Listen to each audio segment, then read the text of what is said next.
बिस्मिल्लाहिर्रहमानिर्रहीम। अल्लाह ताला ईमान पर इस्तकामत के नतीजे में अपने बंदों पर अपनी रहमतें और बरकतें किस तरह निछावर करता है, उसकी एक मिसाल हज़रत इमाम जलालुद्दीन सयूती रहमतुल्लाह अलैह बयान करते हैं। मुल्क शाम में 3 साले नौजवान भाई रहते थे और उन दिनों मुसलमानों और ईसाइयों के दरमियान जंग हो रही थी। उसे देखकर उनके दिल में जिहाद का शौक़ पैदा हुआ और वो इस्लामी लश्कर से जा मिले। रोम की सरहद पर ईसाइयों की बहुत बड़ी फ़ौज मुसलमानों पर हमला आवर होने के लिए तैयार बैठी थी। रात के वक्त जंग शुरू हुई तो ये तीनों नौजवान दीवानावार जहाद में मसरूफ़ हो गए। फिर जब जंग ख़त्म हुई, लेकिन ये जांबाज जो अल्लाह की राह में जान कुर्बान करने का इरादा लेकर घर से निकले थे, दुश्मन के हत्थे चढ़ गए।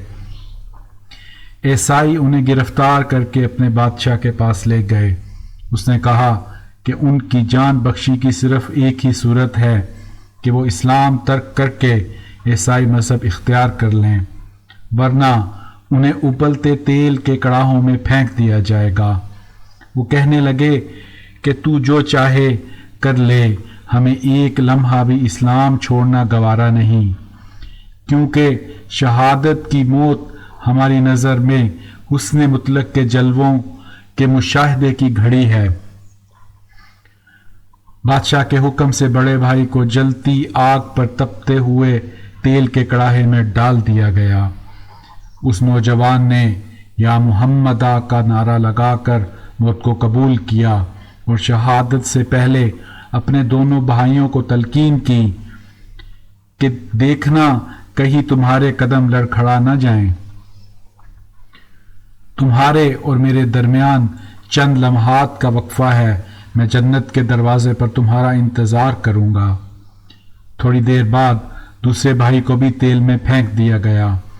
तीसरे से कहा गया कि देखो, अगर तुमने हमारी बात न मानी तो तुम्हारा भी यही हशर होने वाला है। अब भी वक्त है, ईसाईयत कबूल कर लो। वो कहने लगा, जालिमों, तुम बातों में ख्वामखा वक्त ज़ाया कर रहे हो, मुझे भी जैसे चाहो मौत की नज़र कर दो। वो तीसरे भाई को भी जलते तेल में झोंकने ही वाले थे कि बादशाह के वज़ीर ने दरख्वास्त की कि मुझे 40 दिन की मोहलत दो, मैं इस अरसा के दौरान इसे ईसाई बनाने में कामयाब हो जाऊंगा। बादशाह ने वो नौजवान उसके हवाले करते हुए कहा, अगर तुम इस मकसद में कामयाब हो गए तो मैं तुम्हें अपना वज़ीर आज़म बनाने का वादा करता हूँ। वज़ीर उस जवान को हमरा लेकर अपने महल पहुँचा। रात उसने अपनी हसीन व जमील बेटी को अपने पास बुलाया और कहने लगा कि बेटी, इस मुसलमान नौजवान को ईसाई बनाने का मिशन तेरे सपुर्द कर रहा हूँ। सिर्फ 40 दिन की मोहलत है और ये काम सर अंजाम देना चाहिए तुम्हें। कहने लगी, अब्बा जान, ये मोहलत तो बहुत ज़्यादा है, मैं तो थोड़े ही अरसे में उसको राम कर लूँगी। वो हसीना बेहतरीन लिबास ज़ेब तन करके आराइश और ज़ेबाइश हुस्न के साथ नाज़ो अदा दिखलाती हुई उसके कमरा में दाखिल हुई जहाँ वो नौजवान रखा गया था। उसने देखा कि वो नौजवान सजदे की हालत में रब के हुजूर गिड़गिड़ा रहा है और उसने आंख उठाकर भी उसकी तरफ न देखा। वो हसीना सारी रात उसका सर सजदे से न उठा सकी। दूसरी रात भी वो उसको अपनी तरफ मुतवज्जे करने की कोशिश करती रही, लेकिन उसकी पलकें एक बार भी उसकी जानिब न उठी। तीसरे दिन वो शाम होते ही उसके करीब आ गई और उसे ये देखकर खुशी हुई कि वो अभी हालत नमाज में दाखिल नहीं हुआ था, लेकिन उसे देखते ही उस नौजवान ने नमाज की नीयत कर ली। इस तरह 40 दिन गुजर गए। मोहलत और बढ़ा दी गई, लेकिन 80 रातें बीत जाने के बाद भी उस जवान की हालत में कोई कमी वाक़या न हुई। वही इस्तग़राक़, महवियत और तड़पने फड़कने की कैफियत बरकरार रही। आखिर جب وہ حسین دوشیزہ اس کو اپنی طرف مائل نہ کر سکی تو وہ جو شکار کرنے آئی تھی خود شکار ہو گئی، بے اختیار اس کے قدموں پر گر پڑی اور کہنے لگی، تجھے تیرے رب کی قسم جس کی محبت میں تو شب و روز اسیر ہے، مجھے بھی کلمہ پڑھا کر مسلمان بنا دے۔ جوان نے بغیر اس کی طرف نگاہ اٹھائے اسے کلمہ پڑھا دیا۔ مسلمان ہونے کے بعد اس شہزادی نے اپنے غلام سے کہہ کر 2 گھوڑے منگوائے اور رات کے پچھلے پہر محل سے نکل پڑے اور سلطنت روم کی حدود سے باہر جانے کے لیے ایک جنگل کا رخ کر لیا۔ آگے آگے وہ جوان اور پیچھے وہ 9 مسلم دوشیزہ دونوں عیسائیوں کی دست سے بچ نکلنے کے لیے سرپٹ گھوڑے دوڑاتے جا رہے تھے کہ اچانک انہیں گھوڑوں کے ٹاپوں کی آوازیں سنائی دیں۔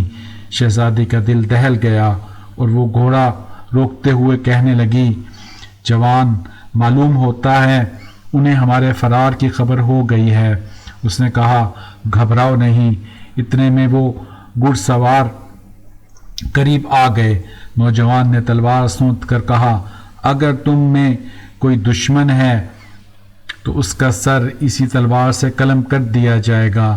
جب وہ انتہائی قریب آ گئے تو انہیں سفید لباس میں ملبوس فوج نظر آئی جس کے آگے 2 نقاب پوش گھڑ سوار تھے۔ جب انہوں نے اپنا نقاب پلٹا تو وہ دونوں اس جوان کے شہید بھائی نکلے۔ وہ دونوں گھوڑے سے اترے اور چھوٹے بھائی سے بغل گیر ہو گئے۔